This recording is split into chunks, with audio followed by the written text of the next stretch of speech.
warahmatullahi wabarakatuh. Waalaikumsalam warahmatullahi wabarakatuh. Selamat siang anak-anak. Siang Bu. Bagaimana kabarnya hari ini? Alhamdulillah baik. Harus semangat dan harus tetap aktif sampai akhir ya. Ya Bu. Nah, pada pertemuan kita kali ini kita akan membahas kosakata yang merujuk pada sinonim dan juga antonim. Nah, sebelum kita mulai pembelajaran pada pagi hari ini, alangkah baiknya kita berdoa terlebih dahulu. Ibu pimpin berdoa dimulai.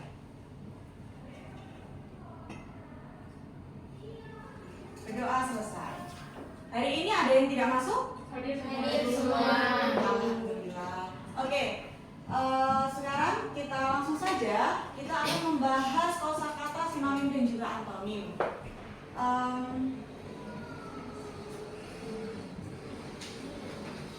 Sebelum kita merujuk pada sinonim dan juga antonimnya, yang pertama Ibu akan menyampaikan capaian pembelajaran. Ada yang mau membacakan? Silakan Mbak Rey. Capaian pembelajaran.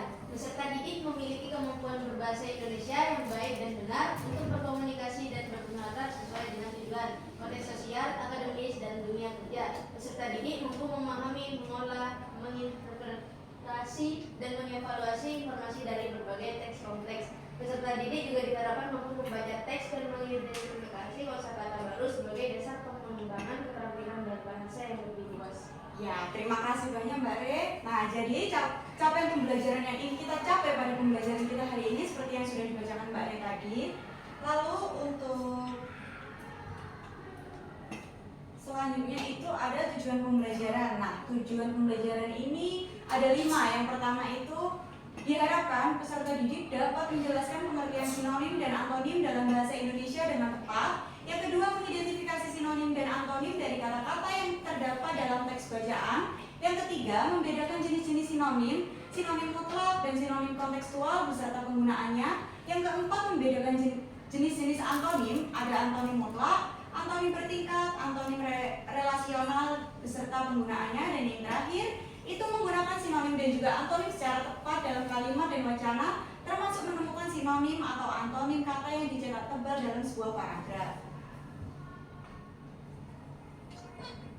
Oke, sekarang kita akan memasuki pembelajarannya, yaitu yang pertama sinonim. Ada yang pernah mendengar kata sinonim? Pernah. Apa yang kalian mengerti dari kata sinonim itu? Sama-sama. Ada? Iya, kesamaan kata.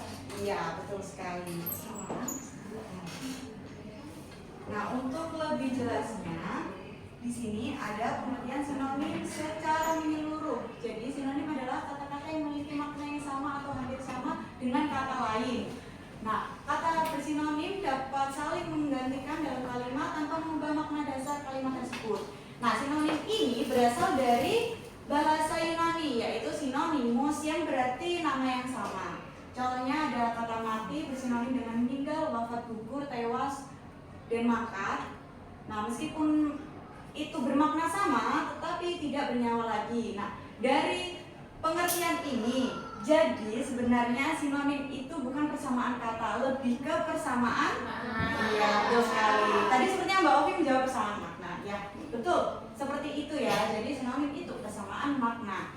Lalu yang kedua ada fungsi sinonim. Fungsi sinonim ini ada 4, yaitu menghindari pengulangan kata, membuat tulisan lebih menarik, memperkaya kosakata, menyesuaikan konteks dan situasi.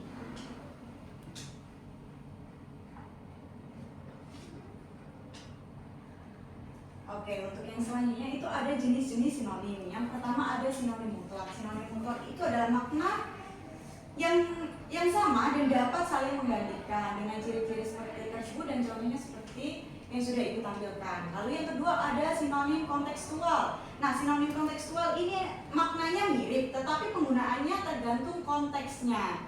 Dengan ciri-ciri makna mirip tetapi berbeda nuansa, penggunaan bergantung konteks sosial atau budaya. Nah, contohnya itu ada mati. Mati itu kata secara umum. Lalu wafat itu biasanya digunakan untuk tokoh terhormat, dan gugur itu biasanya untuk pahlawan, tewas untuk korban kejahatan. Lalu yang ketiga ada sinonim referensial. Nah, ini sinonim ini mengacu pada objek yang sama dalam konteks tertentu. Jadi contohnya itu ada raja siang itu seperti matahari, lalu sang merah putih itu bendera Indonesia. Lalu di sini ibu ada contoh ini. Perhatikan kalimat berikut. Yang pertama, nenek itu tewas kemarin. Yang kedua, nenek itu meninggal kemarin. Menurut kalian, kata mana yang lebih tepat untuk penggunaannya? Kenapa kok kata yang kedua? Karena kalau tewas itu kan seharusnya untuk korban kejahatan, sedangkan nenek itu meninggal kemarin itu lebih tidak kurang tepat karena mungkin nenek itu bukan korban kejahatan. Oh, bagus sekali. Maaf benar saya beri tepuk tangan dong.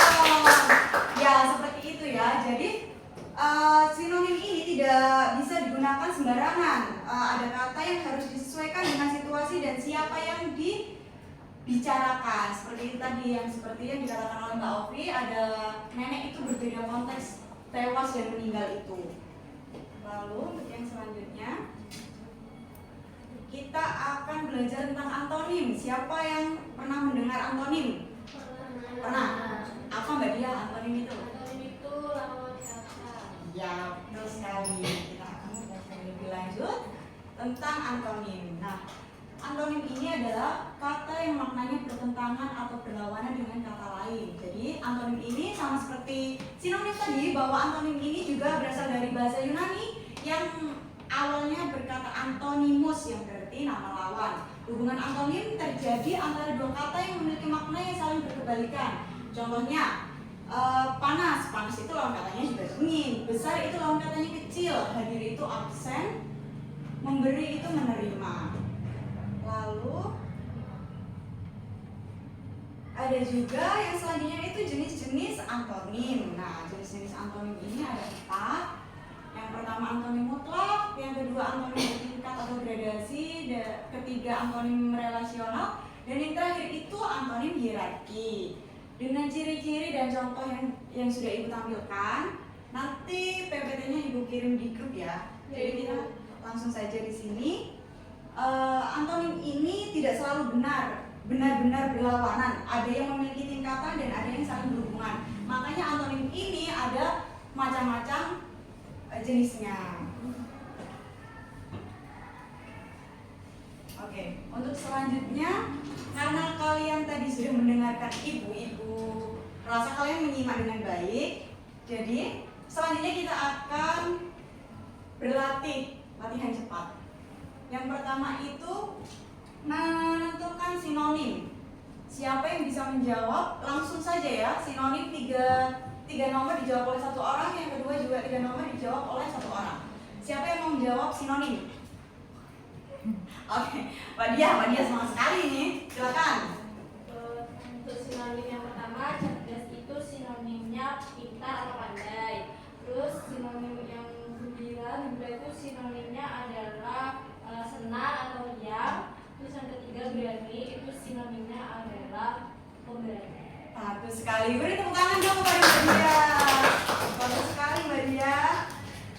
Mbak Dia, ibu kasih hadiah. Kalian juga harus semangat ya biar kalian dapat hadiah juga.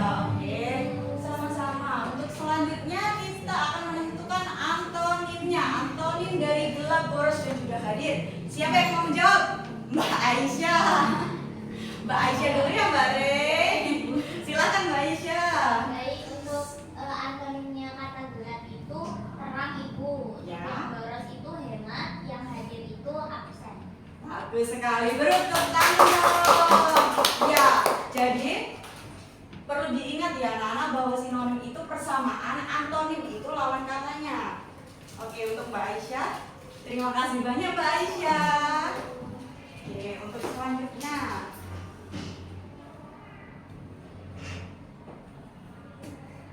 Oke, selanjutnya tugas ya. Ya, seperti biasa, tugas lagi.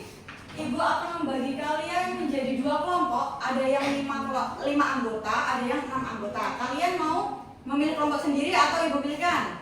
Pilih sendiri. Oke. Ibu akan memberikan LKPD. Sepertinya ya sebelah sini untuk satu kelompok, sini satu kelompok gitu ya. Oke, silakan. Silakan. Berdiskusi ya anak-anak, jangan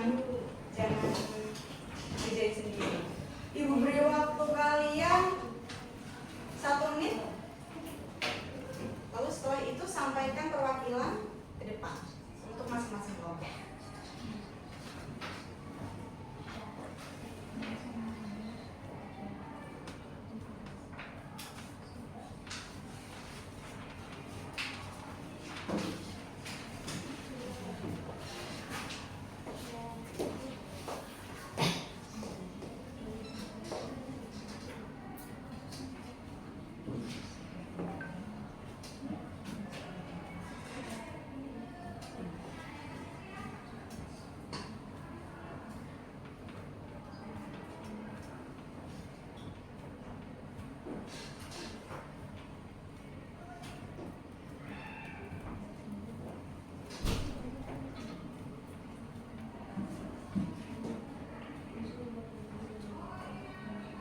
Sudah selesai belum? Sudah? Oke. Oke. Sekarang perwakilan dari kelompok kubu kanan dulu. Siapa yang mau mewakilkan ke depan? Saya. Ya, silakan Mbak Re. Mbak Re tadi mohon maaf ya. Temannya sudah begini-begini terus. Silakan.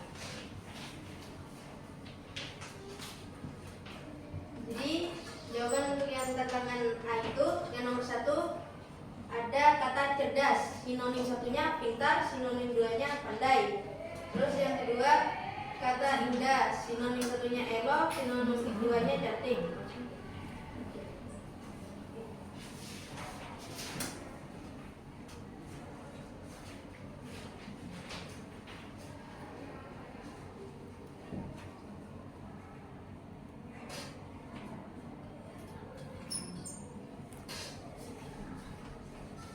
Terus selanjutnya yang di tantangan E, gugur. Prajurit itu gugur saat mempertahankan wilayah negara. Tewas, seorang pengendara tewas akibat kecelakaan lalu lintas. Perbedaan, gugur digunakan untuk pejuang atau tentara yang meninggal dalam tugas mulia, sedangkan tewas digunakan untuk korban kecelakaan, bencana atau tindak kejahatan. Bagus sekali. Tepuk tangan dulu. Ini tadi berdiskusi ya? Ya. Oke. Bagus sekali ini. Mau dia tidak? Mau ya? Mau ya? Iya, mau. Terima kasih banyak ya. Sekarang dari kelompok yang kiri, siapa yang mau menyampaikan? Saya. Oke, silakan Mbak Ovi. Yang mana tantangan yang mana? Yang B.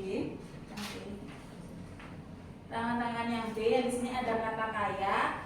Antonim dari kaya itu miskin. Jenis antonimnya mutlak. Lalu yang kedua gelap. Antonimnya adalah terang. Jenisnya mutlak. Yang ketiga membeli. Antonimnya menjual. Jenisnya relasional. Yang keempat panas. Antonimnya dingin. Jenisnya bertingkat. Yang kelima hadir. Antonimnya absen. Jenisnya mutlak. Yang keenam tua. Antonimnya muda. Jenisnya bertingkat. Yang kedelapan guru, antonimnya murid, jenisnya relasional. Yang kesembilan keras, antonimnya lunak, jenisnya bertingkat. Dan yang terakhir hemat, antonimnya boros, jenisnya mutlak. Bagus sekali. Beri tepuk tangan dong kepada temannya. Terima kasih ya Mbak Ovi. Terima kasih. Iya. Jadi saya rasa di sini anak-anak sudah mengerti semua tentang pembelajaran kita hari ini. Jadi kesimpulan dari pembelajaran kita hari ini dapat disimpulkan bahwa sinonim adalah kata yang memiliki makna yang sama atau hampir sama dengan kata lain, sedangkan antonim adalah kata yang memiliki makna berlawanan dengan kata lain. Oleh karena itu, penguasaan sinonim dan antonim sangat penting dalam kehidupan sehari-hari maupun dalam kegiatan akademik. Oke, untuk pertemuan selanjutnya, Ibu akan membagikan tugas rumah. Nanti di pertemuan selanjutnya kita akan koreksi. Ibu cukupkan dulu sampai di sini. Kita akan bertemu lagi di minggu depan. Terima kasih. Wassalamualaikum warahmatullahi wabarakatuh.